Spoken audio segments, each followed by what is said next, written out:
की वंदे छत्रपती शिवाजी महाराज की डॉक्टर बाबासाहेब आंबेडकरांचा संजय गांधी राष्ट्रीय उद्यान बोरिवली वनराणी मिनी ट्रेन सेवेचा लोकार्पण सोहळा संपन्न होत असताना आता काही क्षणामध्ये आपल्यामध्ये येणारे श्री पीयूष गोयल केंद्रीय वाणिज्य आणि उद्योग मंत्री भारत सरकार, आपल्या या परिसराचे माजी खासदार गोपालजी शेट्टी, अध्यक्ष महाराष्ट्र गृह संयम समूह पुनर्विकास प्राधिकरण श्री प्रवीणजी दरेकर, आमदार मनीषाताई चौधरी, आमदार संजयजी उपाध्याय, नगरसेवक व प्रभाग समिती अध्यक्ष उत्तर व मध्य मुंबई श्री प्रकाशजी दरेकर, नगरसेवक उत्तर मुंबई भाजपा अध्यक्ष बाला तावडे, नगरसेवक श्री राज सुर्वे, नगरसेविका सारिका जोरे, नगरसेवक धर्मेंद्रजी काळे, नगरसेविका अदिती खुरसंगे, नगरसेविका राणी द्विवेदी, नगरसेविका निशा परुलेकर, नगरसेवक डॉक्टर शिल्पा सांगोरे, नगरसेविका जिग्ना शाह, नगरसेविका उषा खारकर, नगरसेविका योगिता पाटील, नगरसेविका तेजस्वी घोसालकर, नगरसेविका ॲडव्होकेट सीमा शिंदे, मुख्य वन संरक्षक वनजीव विभाग पश्चिम श्री जितेंद्र रामगावकर, मुख्य वन संरक्षक ठाणे NR प्रवीण, वन संरक्षक व संचालक संजय गांधी राष्ट्रीय उद्यान बोरिवली श्रीमती अनिता पाटील, उपस्थित कार्यकर्ते, जमलेल्या बंधूंनो, विद्यार्थी मित्रांनो, आज मिनी टॉय ट्रेन इतकं उद्घाटन होताना आणि आपल्यासाठी पुनर्समर्पण करताना निश्चितपणे आनंद होता। तोक्ते वादळामुळे ही ट्रेन लोकसेवेपासून दुरावली होती। आज नव्या रूपात, नव्या रंगात, नव्या ढंगात सुरक्षितपणे या ट्रेनचा शुभारंभ होत आहे। रेल्वेचा ट्रॅक नवीन आहे, डबे नवीन आहेत। पूर्वी डिझेलचे इंजिनच्या ऐवजी आता इलेक्ट्रिकल EV इंजिन आहे आणि मला विश्वास आहे की मुंबई शहरामध्ये, ज्यामध्ये ठाणे जिल्हा, मुंबई उपनगर जिल्हा आणि पालघर जिल्हा या 3 जिल्ह्यामध्ये सामावलेला नॅशनल पार्क, ज्याला नॅशनल पार्क उत्तर विभाग आणि दक्षिण विभाग अशा 2 संज्ञामध्ये याचा उल्लेख होतो।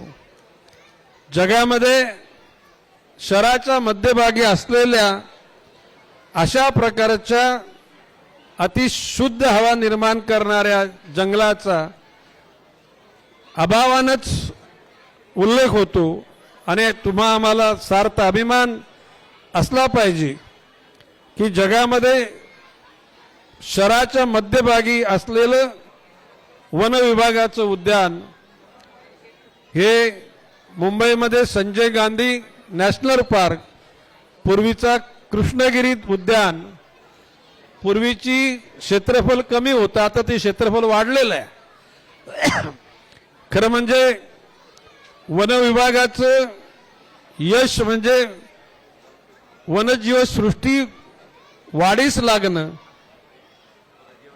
सुदैवानं किंवा दुर्दैवानं आज राज्यामध्ये वाघाची संख्या वाढलेली आहे, बिबट्यांची संख्या वाढलेली आहे, परंतु जे बिबटे आणि वाघ यांचा उपद्रव जनसामान्याला होऊ लागलेला आहे आणि म्हणून काही घटकांना ही बिबटे वाढले, वाघ वाढले हे नकोश आहेत, आणि काही बिबट्यांना लोकांना हे वाढलेलं हे पसंत आहे. आता शेवटी लोकशाही देशामध्ये राज्यामध्ये प्रत्येकाला आपलं आपलं मन आणि मत व्यक्त करण्याचा अधिकार आहे.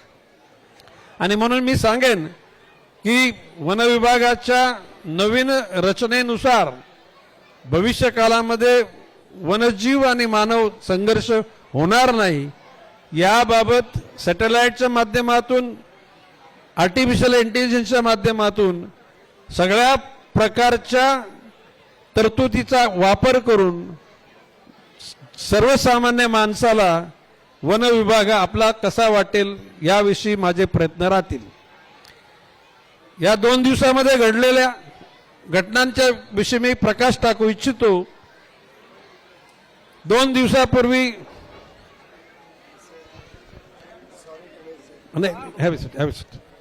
दोन दिवसापूर्वी संजयजी उपाध्याय आणि मनीषाताई चौधरी यांनी विधानसभेमध्ये प्रश्न उपस्थित केला होता. प्रश्नाचं स्वरूप आहे की बोरिवली परिसरामध्ये मँग्रोवच्या परिसरामध्ये मोठ्या प्रमाणामध्ये डेब्रिज टाकून मातीचा भराव टाकून त्या ठिकाणी काही घटकांनी गोडाऊन्स उभे केलेले आहेत, काही ठिकाणी उद्योग उभे केलेले आहेत. मी स्पष्ट उत्तरामध्ये म्हटलं की संजयजी उपाध्याय आणि मनीषाताई चौधरी यांचा प्रश्न विचारच्या पाठीमागचा उद्देश आहे हा पर्यावरणाचा समतोल राखण्यासाठीच आहे. आणि म्हणून उच्चस्तरीय अधिकाऱ्यांच्या पाहणीनंतर चर्चेनंतर जे जे घटक त्या ठिकाणी पर्यावरणाचा ऱ्हास करण्यासाठी कारणीभूत ठरलेले आहेत आणि ज्यांच्या कालखंडामध्ये या परिसराचा ऱ्हास झालेला आहे अशा अधिकाऱ्यांना जबाबदार धरून त्यांच्यावर कारवाई निश्चितपणे केली जाईल. त्या ठिकाणी ते अधिकारी वन खात्याचे असोत, ते महसूल विभागाचे असोत, मुंबई महापालिकेचे असोत की पोलीस विभागाचे असोत. आणि म्हणून मी आजच्या या नॅशनल पार्कच्या कार्यक्रमामधून अपील म्हणा की चॅलेंज म्हणा, you treat as A appeal, you treat as A challenge, आव्हान किंवा आव्हान की तुम्ही तुमच्या परिसरात असलेल्या गोष्टी दुरुस्त करा जेणेकरून जनसामान्यांच्या मनामध्ये वन विभाग, मुंबई महानगरपालिकेचं प्रशासन, लोकप्रतिनिधी, महसूल विभाग या सर्वांच्या विषयी आदर वाढेल. सुदैवानं या ठिकाणी महसूल विभागाचे चंद्रशेखर बावनकुळे साहेब हे अतिशय स्पष्ट भावनेतून त्या ठिकाणी कारभार करत आहेत.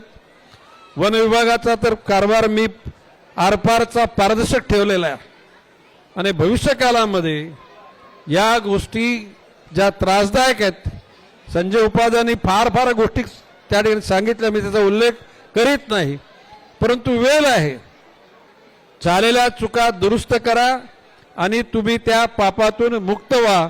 ज्याला त्याला लागते त्याने त्या गोष्टीचा अंदाज घेऊन त्याच्यामध्ये सुधारणा करा.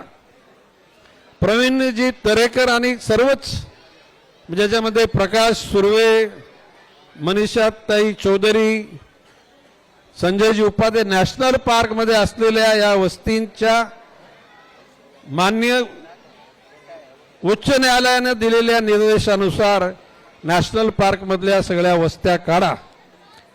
कालच्या माननीय मुख्यमंत्री मोदयांच्या उपस्थित झालेल्या बैठकीमध्ये ज्यांच्या झोपड्या भिंत घालण्याकरता कारणीभूत ठरतात, अडथळे ठरतात, त्या लोकांना पहिल्या टप्प्यामध्ये घरं दिली जातील. जे आदिवासी पाडे आहेत, ज्या आदिवासी पाड्यांचा उल्लेख डॉक्टर राजेंद्र गावितांनी केला, त्या आदिवासी पाड्यामध्ये राहणाऱ्या प्युअर आदिवासी लोकांना आरे कॉलनीच्या जवळ जी 20 एकर जागा आहे त्या 20 एकर जागेमध्ये ग्राउंड+1 अशा प्रकारची घरं देण्याचं त्या ठिकाणी सूचित केलेलं आहे.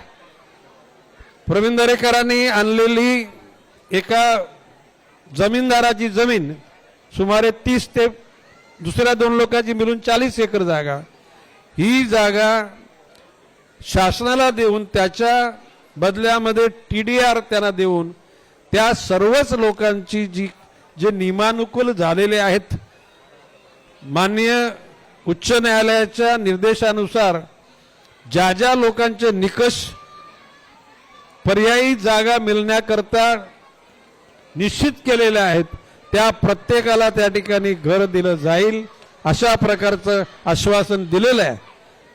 आता ज्या जुन्या वस्त्या आहेत त्या वस्त्यांमध्ये पाईपलाईन फुटते, इलेक्ट्रिकल मीटरची वायर तुटते वगैरे, ह्या सर्व बाबी त्या ठिकाणी दुरुस्त करण्याकरता नॅशनल पार्कच्या अथॉरिटीला मी आदेशित केलेलं आहे. आणि माननीय उच्च न्यायालयामध्ये आपली बाजू मांडणारे सरकारी वकील सुद्धा त्या मीटिंगला होते, माननीय मुख्यमंत्री होते. आणि देताना बाकी नवीन लोकांना त्या ठिकाणी बांधकाम करू न देणे, नवीन कनेक्शन न देणे. मान्य काही आपल्या नगरसेवकांनी मागणी केली की आता नवीन लोकांना सुद्धा तुम्ही कनेक्शन द्या, तर मी एकच सांगतो की न्यायालयाच्या दिलेल्या निर्देशाच्या अनुषंगानं तशा प्रकारचे नवीन कनेक्शन देण्याची तरतूद नाही. आणि म्हणून आज या ठिकाणी मिनी ट्रेनचं उद्घाटन होताना या नॅशनल पार्कच्या अनुषंगाने मनीषताई चौधरींनी सूचित केलं की या ठिकाणी मार्च एप्रिल मे महिन्यामध्ये प्राण्यांना पाणी मिळत नाही, म्हणून दहिसर नदीचं पुनर्जीवन करण्याकरता 37 कोटी रुपयाचा खर्च करून उन्हाळ्यामध्ये नदीचा कोरडा पडणारा जो पात्र आहे ते कायमस्वरूपी चालू राहील. त्याच्यामध्ये बिबट, हरणं या प्राण्यांना पाण्याची व्यवस्था होईल, जेणेकरून कुठल्याही परिस्थितीमध्ये पाण्यासाठी प्राणी नागरी वस्तीमध्ये जाणार नाहीत, याची निश्चितपणे दक्षता घेतली जाईल. आणि किंबहुना या ठिकाणी असलेल्या प्राण्यांच्या मानेमध्ये चिप बसून त्यांचं भविष्यकाळामध्ये कुठे कुठे ते जातात त्याच्यावर सुद्धा नियंत्रण ठेवलं जाईल. एकूणच मधल्या काळामध्ये नॅशनल पार्कचा एकूण मास्टर प्लॅन तयार झालेला आहे, ज्याच्यामध्ये नवीन बिबट सफारी, बोटिंग सफारी, मुलांसाठी नवीन सुविधा, नवीन ट्रेकिंग ट्रॅक, ॲडव्हेंचर पार्क, नवीन गेट व नवीन ई तिकिटिंग योजना, याच्याकरता 775 कोटी रुपयाचं बजेट आहे आणि तो टप्प्याटप्प्यानं पूर्ण केला जाईल. मला सांगण्यास आनंद वाटतो की पियुषभाई गोयल यांचे माझे नातं हे आजचं नाही. यांचे बंधू प्रदीप गोयल हे माझे मित्र आहेत, ओपन मित्र. जरा थांब, ते पुढचं बोलतो ना मी, ते पहिले मित्र आहेत.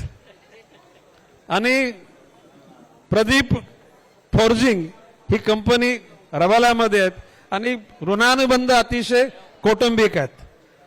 पूर्वीच्या कालखंडामध्ये कैलासवासी वेद प्रकाश गोयलजी हे जनसंघाचे ऑल इंडिया ट्रेझरर होते. त्यावेळेला भाजप जनसंघाकडे पैसा कुठे होता, त्यावेळेला वेदप्रकाश गोयलजी सगळ्या गोष्टीची अरेंजमेंट करून जितका गरजे एवढा आहे तेवढा पैसा त्या ठिकाणी देण्याचं काम करीत असत. पियुषजींच्या माता चंद्रकांता गोयलजी ज्या 90च्या कालखंडामध्ये आमदार झाल्या माटुंगा विधानसभा मतदारसंघामधून, म्हणजे यांच्या प्रत्येक कुटुंबातला सदस्य हा माझ्याविषयी एक प्रेमाची बाजू मांडणार आहे आणि मी सुद्धा या कुटुंबाचा सदिच्छक आहे. मी आमदार नसताना हे ऋणानुबंध त्या ठिकाणी झालेत, म्हणून पियुषभाई आम्हाला काही परके वाटत नाहीत. आणि म्हणून आता पियुषभाई, तर तुम्ही आता 2 खात्याचे मंत्री आहात, उद्योग मंत्री आणि त्या ठिकाणी असलेली कॉमर्स मिनिस्ट्री.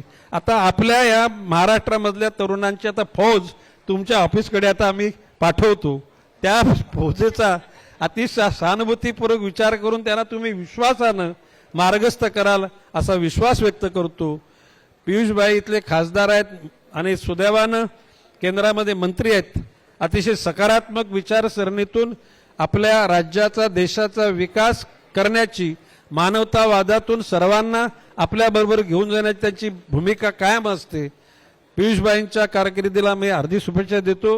आता म्हणजे याचा अर्थ प्रवीण दरेकरच्या कारकिर्दीला शुभेच्छा, मनीषाताईच्या कारकिर्दीला, उपाध्यायजी आपल्या कारकिर्दीला, गोपालबाईंचा जो अनुभव आहे तो आपल्या सर्वांना निश्चितपणे पुढे कायमचा उपयुक्त ठरेल असा विश्वास व्यक्त करतो आणि मी थांबतो.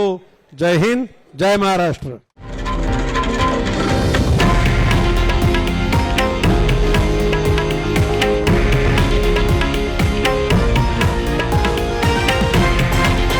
हे आहे देशातील नंबर 1 न्यूज नेटवर्क आणि आपण पाहत आहात TV9 मराठी, एकमेव.